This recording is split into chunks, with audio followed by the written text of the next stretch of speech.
Good morning, Brian with Grand Roofing, bringing you a quick inspection video. I am here on a roof to look for a leak up at the top up here, but I see something right down here. Figured I'd bring the camera along, just shoot you one on this new Samsung phone. First week of December here, Central Indiana, warmer day, nice, getting a lot done. But real quick on the steel, I'm not here looking at the steel leak here, but I want to show you two things. One with the bottom edge and why it's important to have apron and a sufficient slope with steel, as well as a little particular piece of steel, how it's roll formed from the suppliers and where that piece is supposed to go. Switch the camera around here. So the bottom edge right here, if you don't have sufficient slope for steel, which it is a specific slope required, I'm not positive, I believe it's like a 212, correct me if I'm wrong, I don't do a lot of steel. But if it's pretty daggone flat, what you're gonna have is some water wicking back up under. And if you don't have an apron piece down here covering your fascia board or your deck surface in this case, which is 1x, and going up enough to actually seal it from any water wicking, or not necessarily sealing it, but water wicking back up under, not instantly touching the fascia board and bottom of your deck surface. It'll kind of drip around, wick around, eventually run in. What they had was a piece of metal bent like an upside down L to block the fascia board, but water's getting stuck in between the two, running in under.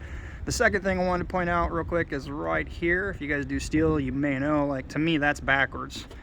Maybe I'm wrong, because I'm just some dude on the internet, some dude on YouTube, but when you have a roll of steel manufactured from the supplier, it's a certain spec, it's a certain width.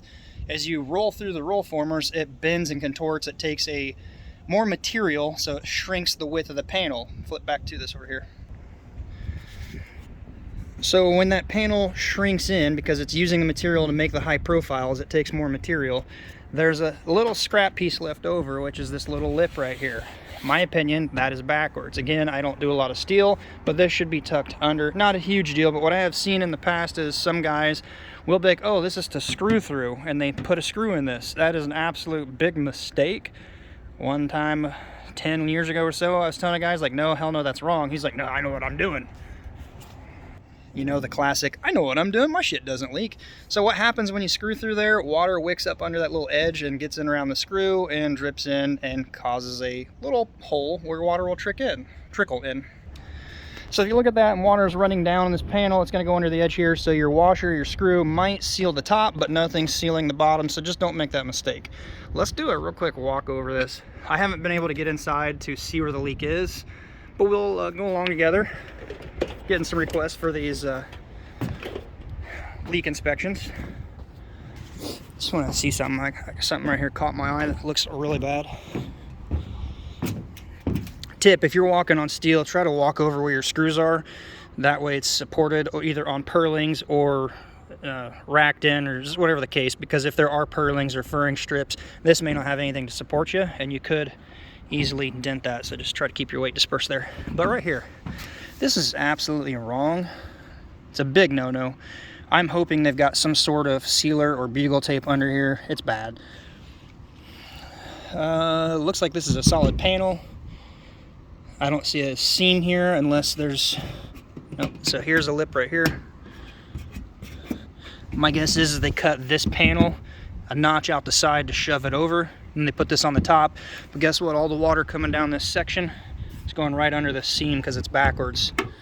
What they should have done is had this lower piece put on, come up past this panel, lapped over, so this comes under, this one comes over. You could have had a U-cut notch from the lower panel cut up so it slides up, and then like they've got here coming down. And also they have retro boots. So this is a riser pole. It's really hard to kill that, coordinate with your energy company. So retro boots will actually zip around this. On the low side will have a zip screw, and then that will fasten down. It'd take care of a lot of issues. Way better than this.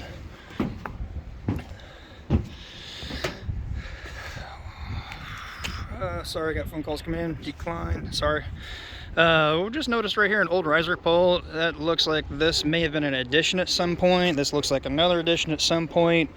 In Kokomo, there are no permits, nothing like that required for roofing. Although, when it comes to framing, yes, I don't know if that's violating any building code if it's pulled and dead, but anyway, whatever. Why didn't they remove it when they built it on?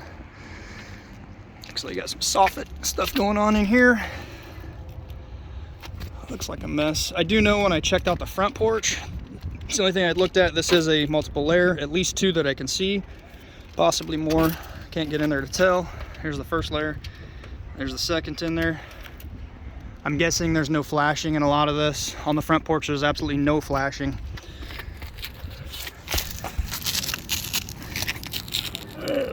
Doesn't appear to be any new flashing behind this layer of shingles here. I did see one down there, but that doesn't mean anything. I know on the front there was none. I could see right in. So I'm gonna set the phone down behind this chimney and jump up here, and we'll continue to another quick little walk over up here. Hang on just a second.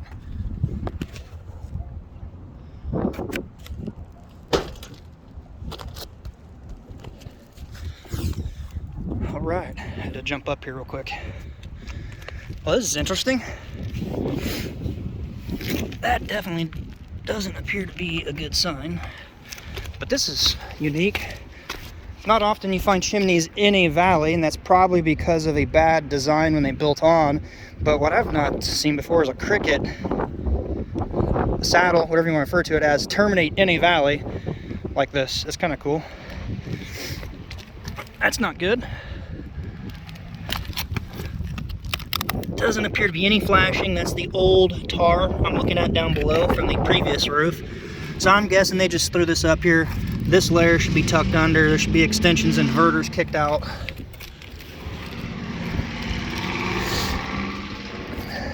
Same on that chimney. Doesn't look like there's any diverters, kickouts, or new flashing. Non-reinforced rubber. Not a fan of it, but it looks, for the most part, okay, provided they went over some crow's nest hatch or something. Something caught my eye right down here. I don't know if I said this is a 3-unit apartment building, and this isn't good. I don't know that I even want to mess with this. What we got? Sorry about that. Yeah, so there's no flashing. Water run down right here. I can see in the attic right there. See right through into the attic. This is only about a foot overhang right here. You get a heavy blowing wind, it's gonna come pouring in. There's no flashing. Even on this new layer, they didn't even attempt to caulk. There's absolutely nothing. No flashing whatsoever. This is bad. Let's see if I can see a layer count right here. Here's 1. There's 2.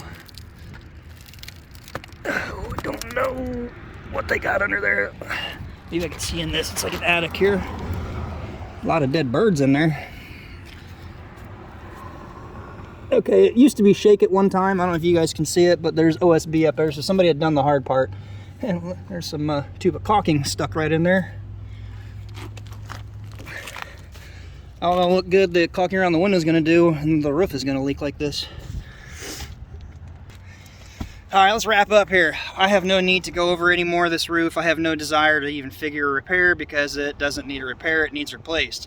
I'm probably gonna get shot down at that. They're gonna pay somebody else to come up here and caulk it for a couple $1,000s, I bet. But yeah, it needs some more maintenance here too. Look at that tree. Just growing in and rubbing into the roof, eating it up here.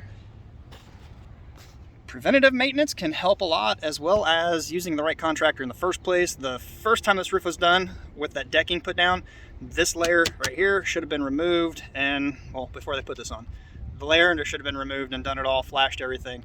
I don't want to get into it because I don't want more to develop and then them say, oh, you touched it, it's on you. Not going to happen.